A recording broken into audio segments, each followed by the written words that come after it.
Magandang araw mga bata! Kamusta kayo? Ako ay napakasaya na makasama kayo sa video lesson na ito. Ngayong araw ay aaralin natin ang mga mahalagang anyong lupa at anyong tubig sa ating sariling lalawigan at sa mga karatig na lalawigan. Tayong mga Pilipino ay napagkaluntad sa bansa at mahalaga na alamin ang anyong lupa at anyong tubig. Para sa pamantayang nilalaman, na ipapamalas ng mga mag-aaral ang pag-unawa sa mahalagang anyong tubig at anyong lupa sa sariling lalawigan. Para sa pamantayan sa pagganap, na ipapakita ang kahalagahan ng heograpiya sa pagkakakilanlan ng lalawigan, magamit ang pagtukoy sa lokasyon ng mga anyong lupa at tubig, at mahubog ang kasanayan sa paggawa ng payak ng mapa ng Pilipinas. Para sa kasanayang pagkatuto, na ipapamalas ng mga mag-aaral ang pag-unawa sa kahalagahan ng mga anyong lupa at sa sariling lalawigan at sa mga karatig na lalawigan sa pamamagitan ng pagtukoy, pag-uugnay at paglalarawan ng mga epekto nito sa pamumuhay ng tao. At para sa layunin sa pagkatuto, natutukoy kung ano ang kahalagahan ng gamit at tubig at lupa. At para sa panghuli, integrasyon, na ipapakita ang kahalagahan ng asignatura tulad ng ESP, sining,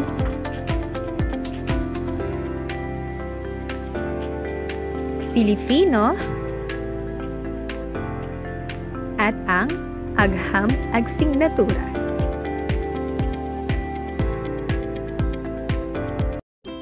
Magandang umaga mga bata. Ngayon, magbabalik-aral tayo tungkol sa mga likas na yaman ng Pilipinas. Ano-ano nga ba yung mga likas na yaman ng Pilipinas na pag-aralan natin nung nakaraan? Yun ay yung anyong lupa at anyong tubig. Ngayon, ipapakita ko sa inyo ang isang larawan. At sabihin niyo sa akin kung saan ito at kung anong klase ng anyong lupa ito. Ito ay isang uri ng buron. Ang tawag dito ay chocolate hills na matatagpuan sa probinsya ng Bohol. Ito ay may bilang na 1,776 na bundok. Ngayon, tayo naman ay dumako at talakayin kung ano ang anyong lupa. Ang anyong lupa ay tumutukoy sa bahagi ng kalupaan tulad ng bundok, lambak, kapatagan, at bulkan. Ang anyong tubig naman ay kinabibilangan ng ilog, lawa, talon, at dagat. Alam niyo ba mga bata na merong epekto ang mga likas na yaman sa pamumuhay nating mga tao? Sa kapatagan at lambak, mainam ang lupa para sa pagsasaka ng mais, palay, at gulay.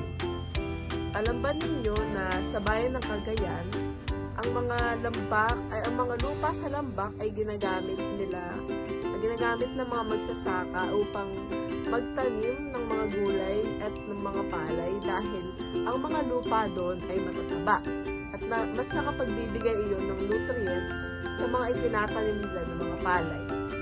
Sa mga kabundukan naman, ang pamumuhay ng mga tao ay paggugubat at pag-aalaga ng hayop. Sa mga bundok, inaalagaan ng mga tao yung kalikasan. Dahil yung mga puno doon sa mga gubat na iyon ay ginagawa na plywood o kaya kahoy na ginagamit natin sa araw-araw. Sa mga karatig dagat naman, ang kinabubuhay ng mga tao doon ay ang pangisda. Sa mga ilog, ito ay ginagamit na transportasyon ng mga tao upang makatawid sa kabilang baryo o isla. Sa mga talon naman at mga lawa, ito ay ginagamit bilang kuhaan ng kuryente. At ito rin ay puntahan ng mga turismo dahil sa maganda nitong formation at sa maganda nitong view. So mga bata, tandaan natin na importante na malaman natin kung ano yung epekto ng mga anyong lupa at mga anyong tubig sa atin.